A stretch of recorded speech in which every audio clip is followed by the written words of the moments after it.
আগামী 10ই জুলাই রায়গঞ্জ বিধানসভার উপনির্বাচন, যাকে সামনে রেখে সমস্ত রাজনৈতিক দল প্রচারের ময়দানে নেমে পড়েছে।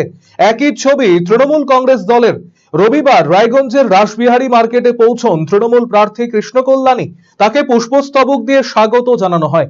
তিনি স্থানীয় একটি মন্দিরে প্রণাম করে প্রচারে বের হন। বাজার ঘাটে ঘুরে ঘুরে জনসংযোগ সারেন তিনি। সকলকে ভোটের জন্য আবেদন জানিয়েছেন তিনি।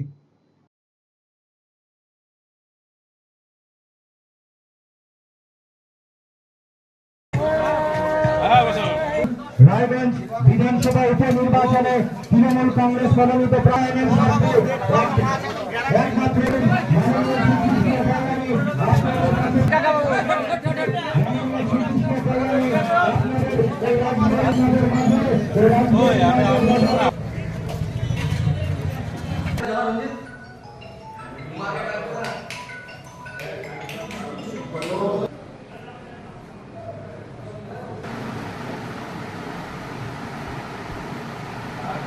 Yeah.